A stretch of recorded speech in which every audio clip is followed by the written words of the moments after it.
টোকেনটা কিসের? এটা হচ্ছে আমাদের কার্ড, লাইসেন্স চালানোর। এটা এলাকার নেতাকর্মী যারা আছে বিআরটিএ থেকে তো এখনো লাইসেন্স দেয় নাই আপনাদের, এটা কিসের লাইসেন্স? এটা এলাকার নেতাকর্মীরা যারা আছে হ্যাঁ মনে করেন পুলিশের অজুহাত দেয় এসে আমরা কাছ থেকে প্রতি মাসে 1,000 টাকা করে নেয়, বুঝছেন? তারপরে আমার শেখ হাসিনা অর্ডার দিছে যে আপনারা গাড়ি চালাবেন, হ্যাঁ এগুলো সব কিছুর 1,000 করে, 1,000 টাকা করে আমরা দেওয়া লাগে প্রতি। এই টাকাগুলো না দিলে কি? না দিলে আমাদের গাড়ি চালাইতে দিব না।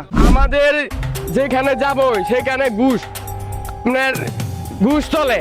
তারপর যাদের বড় বড় মানুষ আছে শুধু তাদের নিজের লোক নেই, আমাদের কোনো মানুষ নাই, আমরা সেই মূল্যায়ন পাই না।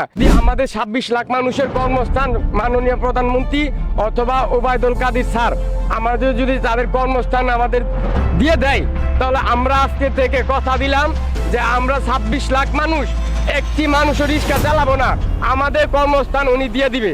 আসসালামু আলাইকুম, আমি মোহাম্মদ রাসেল মিয়া। আমার গ্রামের বাড়ি হচ্ছে নরসিংদী, ডিস্ট্রিক্ট নরসিংদী, থানা শিবপুর। আমরা রিক্সা চালাই। আপনার এখানে অনেক মানুষ রিক্সা চালায়, তারা স্টুডেন্ট। তারা কেন রিক্সা চালায় আজকে? তারা অনেক মানুষ আছে তারা ডিপ্লোমা করছে, বিএসসি করছে, আবার অনেক আরও পড়াশোনা আছে, ভার্সিটির মানুষ রিক্সা চালায়। তা কেন চালায় এখন রিক্সা? তারা পড়াশোনা করে তাদের সঠিক মূল্যায়ন পাচ্ছে না। কেন পাচ্ছে না?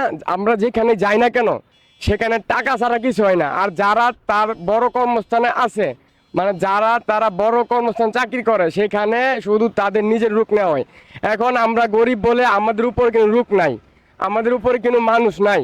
এখন আমরা যেখানে যাবো না কেন, তা আমরা যদি পড়াশোনা করি আমরা তার মূল্যায়ন পাই না।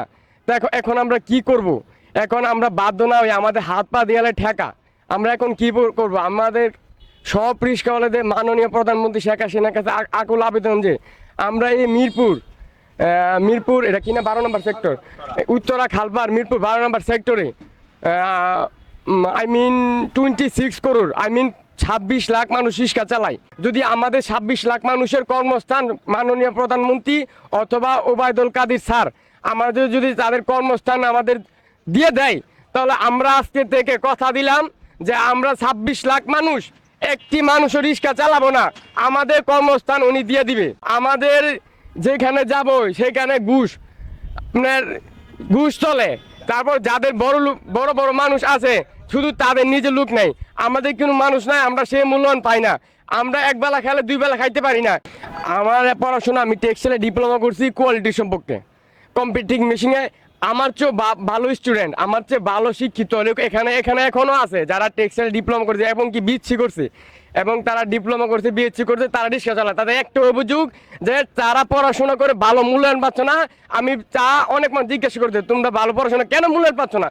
বলে যে আমাদের ভালো লোক নেই, আমাদের সেরকম উচ্চপদস্থ লোক নেই, আমরা যেখানে যাই না কেন আমাদের সেরকম মূল্যায়ন দেয় না। এখন আমাদের পড়াশোনার কোনো দাম নাই। কেন নাই? আমাদের উপরে কিন্তু লোক নেই। এখন যাদের উপরে লোক আছে শুধু তারা থেকে তার যে যোগ্যতা সিনিয়র হয়, জুনিয়র হয়, কারণ তাদেরকে নিয়োগ দেওয়া হয়, কারণ তাদের বড় লোক আছে, তাদের উপর লোক আছে, আমাদের উপর লোক নাই। দেশ এবং দেশের জাতিকে জানতে চাই এবং জানাতে চাই, দেখাতে চাই, এবং প্রধানমন্ত্রীর সুনজর আমরাও কামনা করছি। সে পর্যন্ত ভালো থাকবেন, সুস্থ থাকবেন। আবারও দেখা হবে কোথাও না কোথাও। আমি নাদিম শেখ আদর আপনাদের সামনে হাজির হব। সুস্থ থাকবেন, ভালো থাকবেন। নাদিম শেখ আদর, ঢাকা।